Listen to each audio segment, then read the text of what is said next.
una sa lahat, ang hagupit ng Bagyong Krising. Sa Cagayan, maraming bahay at malalaking kalsada ang binaha. Ito na po sa lugaw talaga. Ito yung National Highway, yung Super Highway. Lumampas na yung tubig. Pati mga pananim na palay, nalubog din. Sa Ilocos Norte, linya ng tubig ng isang water service provider nasira sa kasagsagan ng bagyo. Ang iba pang pinsalang idinulot ng Bagyong Krising, alamin maya-maya lang. Magandang hapon, Pilipinas. Kasama ang buong puwersa ng News 5. Ito ang Frontline Pilipinas Weekend.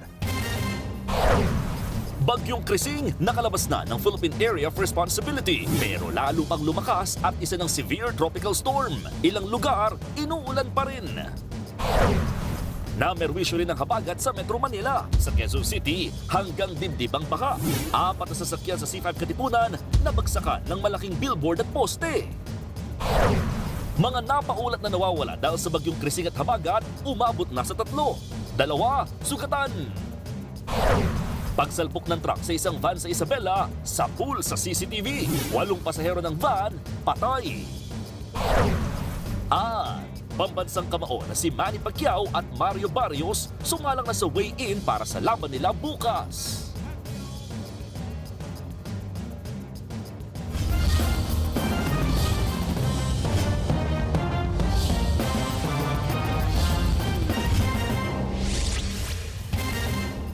Lubog sa baha ang ilang palayan sa Cagayan matapos umapaw ang mga ilog dahil sa tuloy-tuloy na pag-ulan bunsod ng Bagyong Krising. At live mula sa Bugay, Cagayan, nasa frontline ng balita niyan si Mon Galvez. Mon, malala pa rin ba ang baha dyan?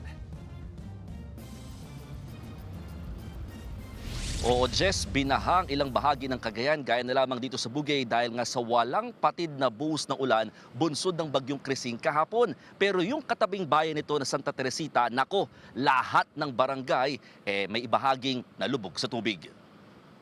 Kuha sa drone video ng aming team kung gaano binaha ang bayan ng Santa Teresita sa Cagayan dahil sa Bagyong Krising. Ang mga bahay at palayan sa Barangay Buyon parang ilog na matapos malubog sa tubig. Pati na mga katatanim pa lang ng mga palay nalubog sa tubig at hindi na mapakinabangan. Ang ilang bahay naman malapit sa ilog hanggang binti pa rin ng tubig. Naabutan pa nga ng News 5 ang residenteng si Heidi na inaalis yung mga kahoy na inanod ng baha papunta sa kanilang bahay. Ang loob ng bahay ni na Heidi lubog din sa tubig. Hindi makatulog ng kuwan maayos. Bakit? Laging iniisip kung anong mangyayari po. Lalo na sa paglilinis. Lalo mag-isang maglinis. Dahil din sa walang tigil na ulan kahapon, lahat ng 13 barangay sa bayan na perwisyo ng baha. Inabot daw hanggang 3 baitang o mahigit 2 talampakan yung taas ng tubig dito. Kusa naman daw bumababa yung baha, pero inaabot nga lang ng nasa 5 hanggang 6 na oras kung hindi na umuulan. Sabi ng Santa Teresita LGU, umapaw ang 3 ilog sa bayan kabilang ang Pakak, Dungay Gulasing at Mission River. Sa isang video, makikitang umabot pa nga sa highway sa Barangay Alukaw ng naturang bayan ng baha. Hindi na nga makita ang mismong kalsada, tanging mga truck at malalaking sasakyan na lamang ang nakakadaan, lalo't malakas din ang ragasa ng tubig. Sa bayan ng Bugay, 10 mula sa 30 barangay din ang binaha, pati ang fishing industry ng bayan apektado. Brackish water, mix of salt and fresh. Na kapag binabaan ng napakaraming ulan, talo yung alat, then mamamatay yung mga alaga natin. Jess, sa mga oras na ito, ambon na lamang yung nararanasan sa malaking bahagi ng Cagayan. Pero nananatiling makulimlim yung kalangitan na nagbabadya pa rin ng malakas na ulan. Kaya patuloy yung paalala ng mga otoridad sa mga residente, manatiling alerto at maging handa sakaling kailanganin muling lumikas. Balik sa iyo, Jess. Maraming salamat at ingat kayo dyan. Nag-uulat mula sa Cagayan, Mon Galvez. Weather update tayo mga kapatid. Patuloy natin binabantayan itong ang bagyo na nasa labas na ng ating Philippine Area of Responsibility. Ang Bagyong Krising po ay bahagyang lumakas at umabot sa severe tropical storm category. Pero kaninang alas 10 ng umaga, yan po ay nakalabas din agad ng ating Philippine Area of Responsibility. Ito po ay huling namata ng pag-asa sa line around 335 kilometers west ng Itbay at Batanes at may taglay na lakas na hangin na umabot sa 100 km per hour malapit sa gitna at kung minsan may mga pagbugsong umabot sa halos 125 km per hour. Patuloy ang kumikilos pa west-northwest palayo sa ating bansa sa bilis na 20 km per hour patungo dito sa katimugang bahagi ng Japan. Although nasa labas na, malawak pa rin po ang kaulapan nito at humihila pa rin po yan ng habagat or southwest monsoon na siya pong nagdadala ng pagulan sa malaking bahagi ng ating bansa, particularly sa western section nito. Ayon sa pinakahuling weather advisory ng Pag-asa, ito pong bagyong Krising ay nagdulot pa rin or magdudulot pa rin ng mga posibleng intense hanggang kuminsan torrential rain sa areas ng Apayao, Abra, Ilocos Norte kasama po dyan ang Ilocos Sur. Samantalang, ang pinagsamang epekto ng panglabas na kaulapan ng bagyong Krising at yung ating habagat ay maaari pa rin magdala ng mga heavy at kuminsan intense rains sa mga areas ng Cagayan, Batanes, Benguet, kasama po dyan ang Kalinga, Mountain Province, Ifugao, La Union at ilang bahagi ng Metro Manila, Pangasinan, Zambales, Bataan, Tarlac, Pampanga, maging dito sa Bulacan, Palawan, Romblon, Occidental Mindoro, kasama po dyan ang Antique.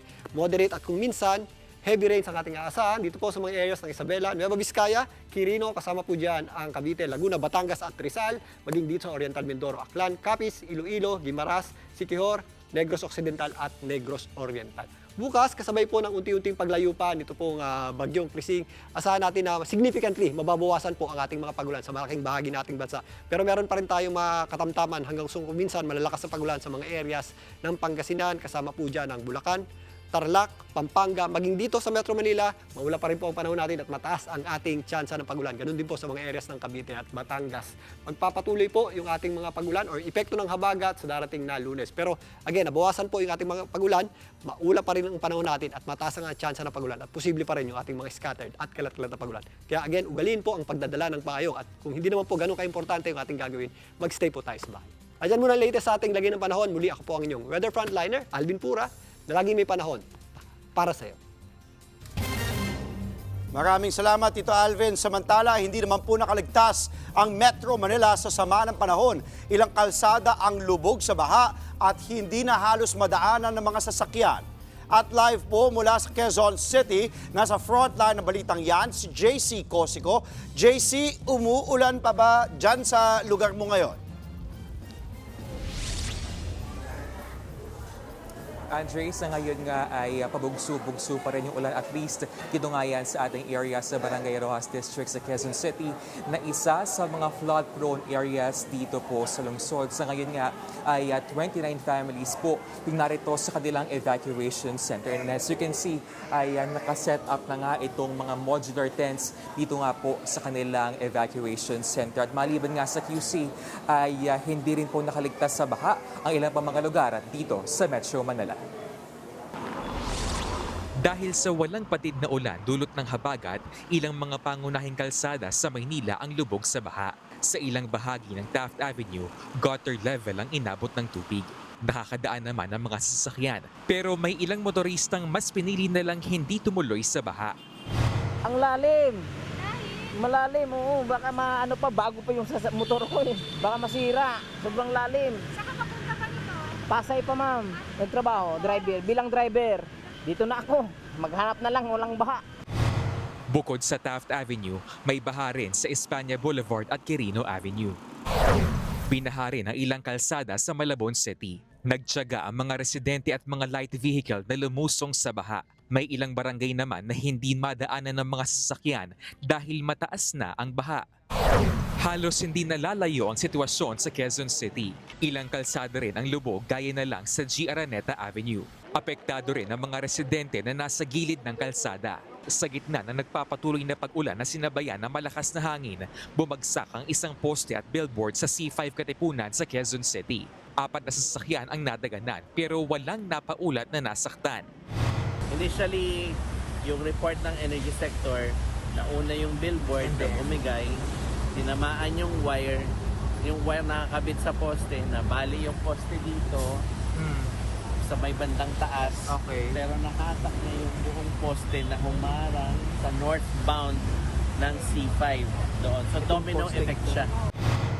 Dahil sa bumagsak na poste at billboard, pansamantalang isinara ang ilang bahagi ng C5 Katipunan. Naalis na ang poste habang patuloy pang tinatanggal ang billboard.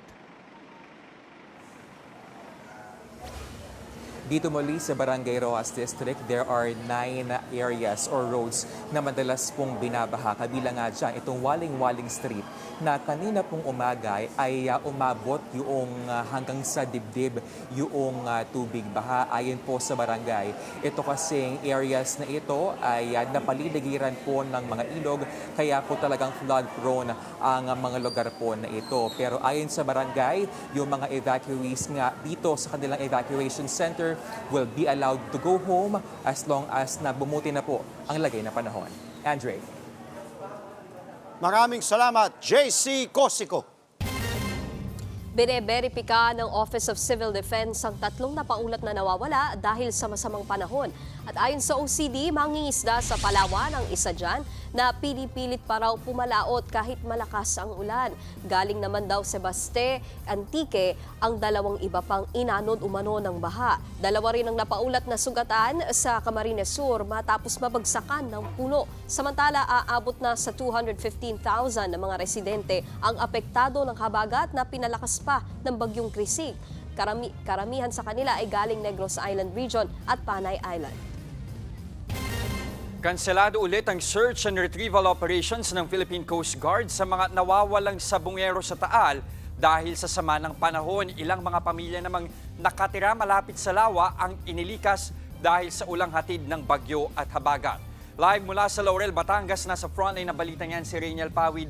Rainiel, unad muna tayo sa paghahanap sa mga missing sabongero. Hindi ba kaya ng mga underwater drone ng PCG yung ganitong sitwasyon?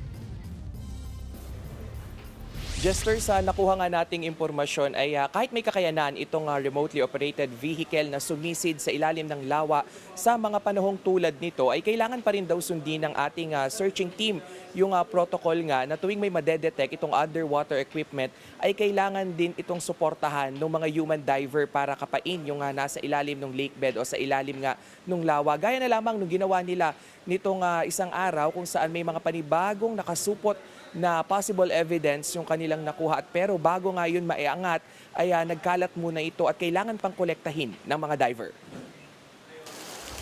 Umaga pa lang malakas na ang buhos ng ulan sa Taal Lake sa bahagi ng Laurel, Batangas. Dahil dyan, 2 sunod na araw nang suspendido ang search and retrieval operations para sa mga nawawalang sabongero. Alas 3 ng hapon nitong Biyernes, sinubukang padalhin sa ground zero ang underwater drone pero hindi na ito pinagana dahil sa labo ng tubig at alon.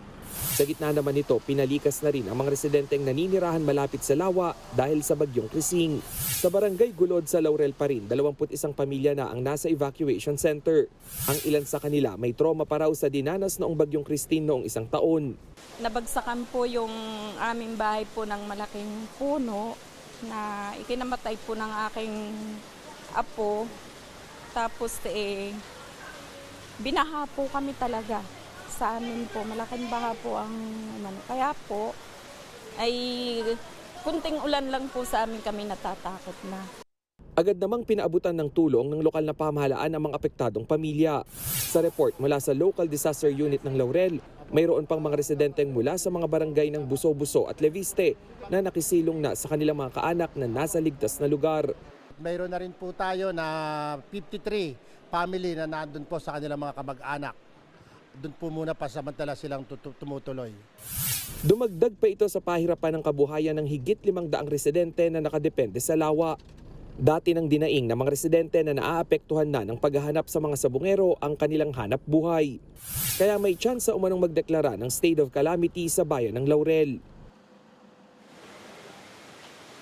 Jester, simula nga kaninang gabi nitong hating gabi ay malakas na yung buhos ng ulan dito sa Laurel at ang malaking bahagi ng Batangas. Kaya naman yung disaster unit ng probinsya ay nag-ikot na doon sa mga lugar na posibleng magkaroon pa ng landslide. Gaya na lamang sa Talisay at Tanawan. Jester.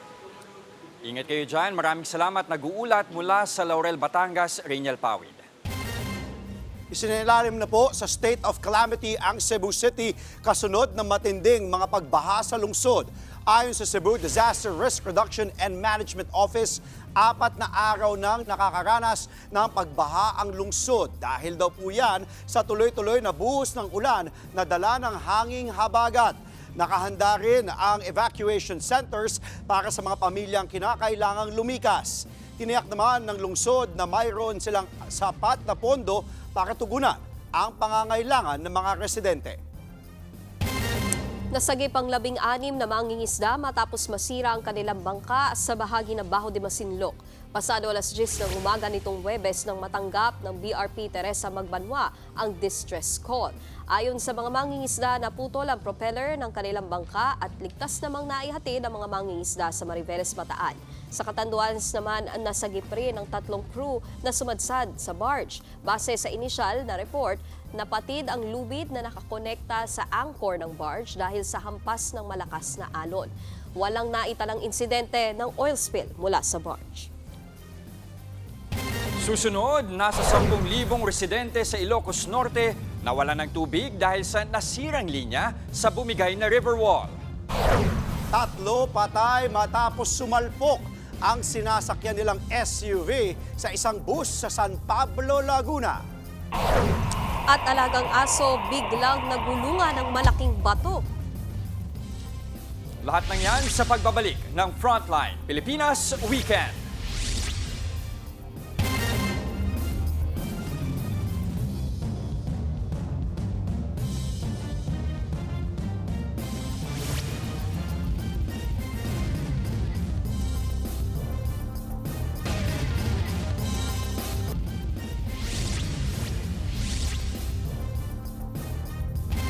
Signal number 2 pa rin po sa 5 bayan sa Ilocos Norte.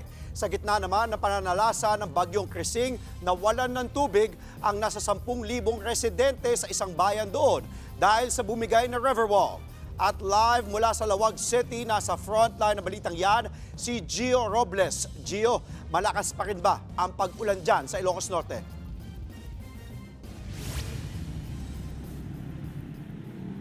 Andre, nananatili ang maulang panahon sa malaking bahagi ng Ilocos Norte, gaya rito sa Lawag City at mga karatig bayan dahil sa magdamagang pag-ulan. Sa bayan ng Pasukin, na isa sa mga bayan na nasa signal number 2 hanggang ngayon, nawalan ng tubig ang nasa 10,000 residente dahil sa nasirang river wall. Magdamagang malakas ang buhos ng ulan sa buong Ilocos, kaya walang tulugan ng mga otoridad sa pagbabantay sa banta ng baha. Hanggang kaninang umaga, pabugso-bugso pa rin ang malakas na ulan. Rumaragasa ang tubig sa Bislac River na halos magkulay putik. Sa lakas ng agos, nasira ang river wall na ito sa bayan ng Pasukin. Nag-collapse ang bahagi ng estruktura sa kasagsagan ng malakas na ulan kagabi. Damay tuloy ang linya ng tubig sa 8 barangay ng bayan. Dumaan po doon sa river wall natin yung pipeline ng Prime Water. Kaya po nung bumigay po yung flood control, then nasira din po yung pipe ng Prime Water. Ayon sa municipal engineer, 2 taon pa lang na itatayo ang river wall na bahagi ng mas malaking flood control project sa lugar. Bale, sabi ng mga residente po. Parang po sir, may crack na po dati yung river wall. Nasa 10,000 residente mula sa 8 barangay sa Pasukin ang nawala ng supply ng malinis na tubig. Ang ilang residenteng apektado, dumeskarte ng mag-ipon ng tubig ulan para may magamit muna. Ganyan po, nag-iipon kami pang lang yan, pang hugas. Ang hirap nga sir kasi wala kang tubig, kagabi wala pang kuryente. Ayon sa Ilocos Norte Disaster Risk Reduction and Management Office, walang napapaulat na pagbaha o pagguho ng lupa sa probinsya. Naka-standby namang rumesponde ang mga pulis, marines at sundalo sakaling kailanganin ang mga paglikas. Andre, nakipag-ugnayan na ang lokal na pamahalaan ng Pasukin sa Prime Water para maibalik ang supply ng tubig sa mga apektadong barangay. Hinihintay na lang umano na humupa ang tubig sa ilog para masimulan ang pagsasaayos. Balik sa iyo. Maraming salamat at mag-iingat kayo dyan. Gio Robles, live mula sa Lawag City sa Ilocos Norte. 31 bahay ang nasira ng landslide at flash flood dahil sa bagyong Krising sa lalawigan ng Antique. Sa mga kuhang ito, makikita ang nakatumbang bahay. Sa video naman na ito, halos umabot na sa bubong ang lupa. Bukod sa landslide, rumagasari ng flash flood sa iba't ibang bayan sa Antique. Samantala, 2 ang napaulat na nawawala sa gitna ng mga yan. Ayon sa Disaster Risk Reduction Management Office ng Antique, natangay sila ng flash flood. 3 kasamahan naman nila ang nakaligtas. Nakahanda naman ang lokal na pamahalaan ng Marikina sakaling magkabaha sa lungsod. Patuloy rin ang pagbabantay sa Marikina River. At live mula sa Marikina City, nasa frontline ng balitang yan, si Faith Del Mundo. Faith, ano na bang level ng tubig dyan sa Marikina River? Yes, Nikki, sa ngayon nga ay nasa 14 meters pa yung water level dito sa Marikina River. Normal pa nga lang yan, pero nakahanda na yung 36 na evacuation centers dito sa lungsod. Sakali kasing tumaas sa 16 meters yung water level dito sa Marikina River, ay kailangan na nga lumikas yung mga nasa low-lying areas o yung mga nakatira malapit sa ilog. Kanina, nag-ikot na sina Mayor Maan Teodoro kasama si Congressman Marcy Teodoro at iba pang opisyal ng lungsod sa Marikina Bridge para siguraduhin ang kahandaan ng lungsod. Ayon sa alkalde, may mga ginawa na silang paghahanda bago ang bagyo. Kabilang na ang pag-drench sa ilog at paglalagay ng steel file at gilid sa gilid yan ng ilog. Yan ay para hindi mabilis tumaas ang level ng tubig. Paalala naman ng mga otoridad, lalo na sa mga nasa low-lying areas, pumunta na agad sa evacuation center sakaling tumaas ang level ng tubig. Itataas ang alert level 1 kapag nasa 15 meters na ang tubig. Kapag pumatak na ng 16 meters, itataas na ang alert level 2, kung saan dapat nang mag-evacuate ang mga nakatira malapit sa ilog at mga nasa mababang lugar. Kung 18 meters naman, itataas ang alert level 3 at magpapatupad na ng forced evacuation. Patuloy ang pag-iikot mula sa engineering ng LGU para siguraduhin na hindi barado ang mga drainage. Pero pakiusap nila, huwag itapon sa ilog o kung saan-saan ang basura dahil nagiging sanhi ito ng pagbaha kapag bumabara sa mga kanal. Narito naman ang pahayag ni Mayor Maan Teodoro. Hinukay natin hanggang dun sa pinaka kayang hukayan ng ating ilog para mas lumaki yung carrying capacity niya. Hindi lang hinukay, ating pinalapad din yung ating ilog para talagang ma-maximize yung width ng ating ilog.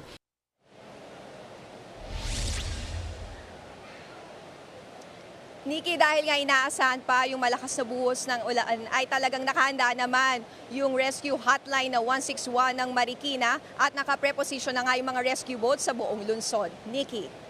Maraming salamat, Faith Del Mundo. Huwag kayong bibitiw, magbabalik ang Frontline Pilipinas Weekend.